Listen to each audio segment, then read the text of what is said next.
तो dear student, आज के इस वीडियो लेक्चर में हम लोग बात करेंगे अपनी 12th क्लास की। तो आज से हम लोग अपना 12th क्लास का चालू कर रहे हैं सिलेबस, जिसमें हमारा देखिए एक चैप्टर है हमारा क्या, मैट्रिक्स मतलब अवयव। तो हम इस चैप्टर के बारे में आज से डिटेल से अध्ययन करना शुरू करेंगे। तो देखिए इसमें हम लोग आगे बढ़ते हैं। हमारा यह चैप्टर है मैट्रिक्स मतलब अवयव। तो देखिए अवयव कहा जाता है किसको, पहले तो हमको इसके बारे में जानकारी प्राप्त करना होगा। तो अवयव देखें, यहाँ पर लिखा हुआ है कि वास्तविक संख्याओं, सम्मिश्र संख्याओं या फलन, मतलब कोई भी वास्तविक संख्या हो या सम्मिश्र संख्या हो या किसी तरह का कोई फलन हो। तो वास्तविक संख्या के बारे में और सम्मिश्र संख्या के बारे में सबको मालूम होगा। और फलन जो भी तुम्हारा हम लोग का जो फलन होता है त्रिकोणमिति वाला, वो सब फलन। तो हमारा कहा है वास्तविक संख्याओं, सम्मिश्र संख्याओं और फलनों के क्षैतिज और उदग्र रेखाओं में एक आयताकार क्रम विन्यास को क्या कहा जाता है, अवयव।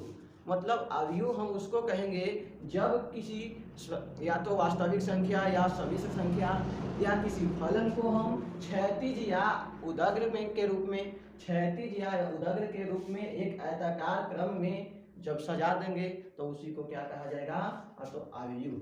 तो देखिए यही है क्या हमारा अवयव। यह एक आयताकार क्रम हमें हम लिखे हैं और इसको यहाँ पर वास्तविक संख्या द्वारा, यानी कि इसके अंदर आयताकार क्रम में वास्तविक संख्या को लिखा गया है। तो यह हमारा एक मैट्रिक्स है, मतलब अवयव है।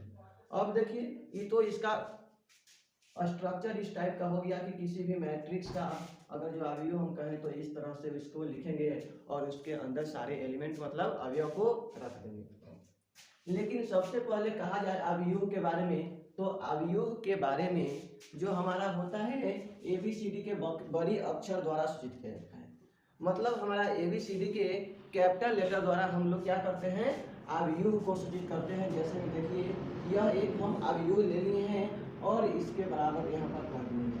तो जब भी कोई अवयव आएगा या तो उसको A, B, C या D कोई भी बड़ी अक्षर से हम लोग अवयव को सूचित कर सकते हैं। तो देखिए यह तो हम जान गए कि अवयव को जो हमारा है कैपिटल लेटर द्वारा सूचित किया जाता है, इंग्लिश अल्फाबेट की। और यह देखिए कोई भी अवयव रहेगा तो उसको बड़ी ब्रैकेट्स मतलब इस रूप में लिखते हैं, बड़ी ब्रैकेट्स देंगे दो और इसके अंदर सारे इसके अवयव को लिख देंगे। या कभी कभी हमको इस तरह से भी देखने के लिए मिल सकता है, मतलब उस अवयव को छोटी ब्रैकेट्स में भी लिखा जा सकता है, किसी बुक में आपको देखने दिखाई देगा। तो यह देखिए यहाँ पर जान गए हम लोग कि अवयव को इंग्लिश अल्फाबेट के कैपिटल लेटर द्वारा सूचित किया जाता है। अवयव के स्ट्रक्चर जो है इसको क्या किया कहा जाता है, तो कि बड़े ब्रैकेट्स में बंद कर दिया जाता है उसके अवयव को।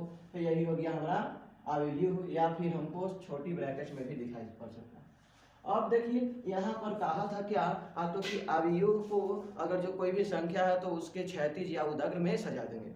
तो यह क्षैतिज और उदग्र क्या होता है, तो देखिए यह बात किया है क्या, क्षैतिज और उदग्र। क्षैतिज का मतलब होता है क्या, तो कि सोया हुआ पैरेलल लाइन जो रहेगा, मतलब सुतल लाइन जो रहेगा उसी को हम कहेंगे क्षैतिज। और उदग्र का मतलब होता है खड़ा, मतलब खड़ा जो लाइन रहेगा उसी को हम कहेंगे क्या, उदग्र। तो क्षैतिज और उदग्र आपको समझ में आया होगा कि जो लाइन हमारा रहेगा सोया हुआ मतलब पड़ा हुआ उसी को कह देंगे क्या, क्षैतिज, और जो लाइन रहेगा खड़ा उसको कहेंगे उदग्र। तो बात आता है थोड़ा सा देखिए, इसमें क्षैतिज और उदग्र कोई भी अवयव दिखाई देगा तो उसमें दो प्रकार का लाइन मिलेगा, एक हमारा क्षैतिज और एक कैसा, तो उदग्र। तो देखिए इस अवयव की बात करते हैं तो इस अवयव में एक ये लाइन मिल रहा है और एक में। अगर क्षैतिज लाइन का बात करें तो एक यह क्षैतिज लाइन है और एक यह क्षैतिज लाइन, मतलब इस अवयव में हमारा कितना, दो गो क्षैतिज लाइन है। और उदग्र के बात करें तो एक, दो और तीन, मतलब इस अवयव में दो गो क्षैतिज लाइन है और दो गो है उदग्र। तो देखो किसी भी अवयव अगर दिखाई दिया, किसी भी अवयव में जो क्षैतिज लाइन रहेगा, यानी कि देखिए क्षैतिज रेखाओं की संख्या मत, और स्तंभ कहे तो उदग्र रेखाओं की संख्या।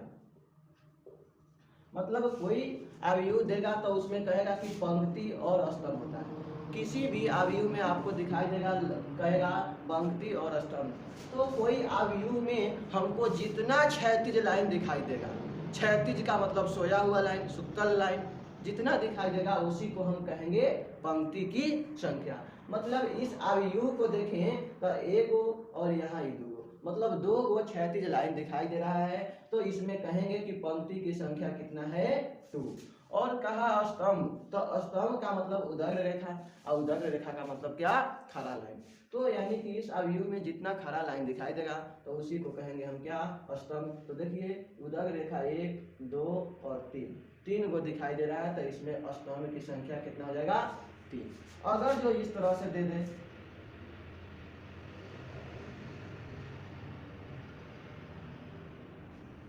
तो देखिए यह एक प्रकार का क्या है, अवयव। इस अवयव को हम बी द्वारा सूचित कर दिए हैं। इसमें देखें तो क्षैतिज लाइन की बात करें तो 1 2 और 3, मतलब क्षैतिज लाइन 3 है, तो हमारा पंक्ति क्या हो जाएगा, पंक्ति की संख्या 3। और उदग्र बात करें तो 1 2 3, यानी कि स्तंभ भी हमारा हो जाएगा कितना, 3। यानी कि किसी भी अवयव के क्षैतिज लाइन यानी कि सोया हुआ लाइन के संख्या को हम कहेंगे पंक्ति की संख्या, और पड़ा हुआ लाइन, उदग्र लाइन मतलब पड़ा हुआ लाइन यानी कि स्तंभ की संख्या। तो अब पंक्ति और स्तंभ समझ में आ गया होगा। अब देखिए यहाँ पर लिखा हुआ है कि अवयव का कोटि। तो कोई अवयव है उसके कोटि लिखा जाता है। तो कोटि कैसे लिखा जाता है, मतलब देखो, यानी कि अवयव के कोटि को हम लोग पंक्ति की संख्या गुणे स्तंभ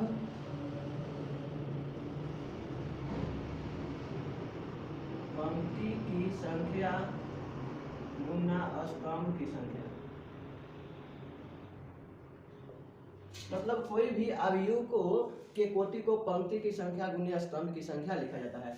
तो कोई यह अवयव कह दे हमारा कि यह क्या है, एक अवयव है, तो इसका कोटि क्या होगा, तो हम कहे हैं क्या, पंक्ति की संख्या गुने स्तंभ की संख्या।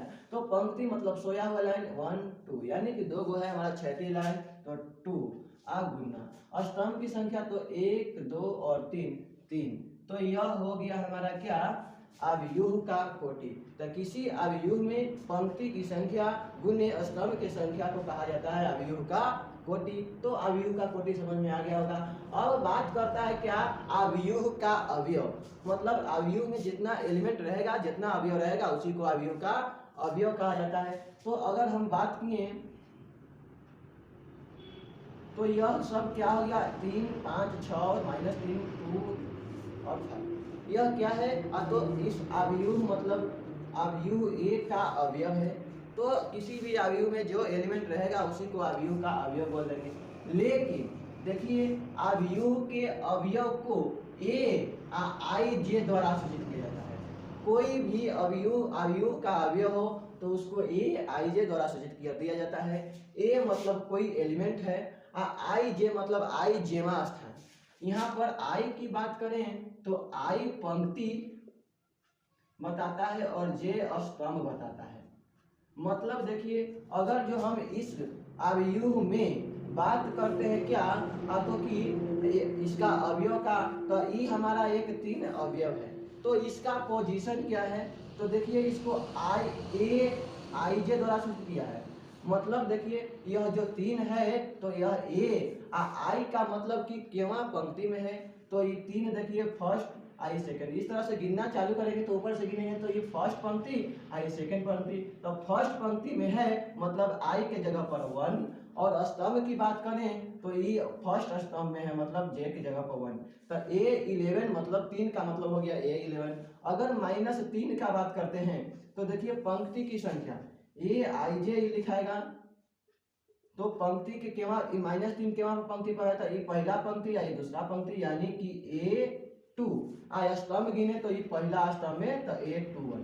अगर यहाँ पर बात करते हैं इस 6 का, तो देखिए ये 6 हो गया ए आई जे, तो ए तो हो गया कोई और आई जे कह रहा है। यहाँ पर आई का मान पंक्ति वाला, तो पहला दूसरा पंक्ति पर, तो A2 यहाँ 6 न कहें तो ये पहला पंक्ति पर A1 आप पहला दूसरा तीसरा स्तंभ पर 3, तो A1 3। अब आपको यहाँ पर बहुत अच्छा सा समझ में आ गया होगा कि कोई अवयव के अवयव को हम किस तरह से डिनोट करते हैं। तो ये अवयव को AIJ द्वारा, I का मतलब केवां पंक्ति पर है और J का मतलब केवां स्तंभ में। अब अगले वीडियो लेक्चर में इससे आगे हम लोग आएंगे। उससे पहले मैं यह कहना चाहता हूँ कि अगर आप 12th क्लास के सीरियल वाइज अध्ययन करना चाहते हैं तो आप हमारे चैनल से जुड़िए। हमारा चैनल एकलव्य क्लासेज हैदराबाद के नाम से है। इसको आप लोग सब्सक्राइब कर लें ताकि हमारा सारा वीडियो का नोटिफिकेशन आपको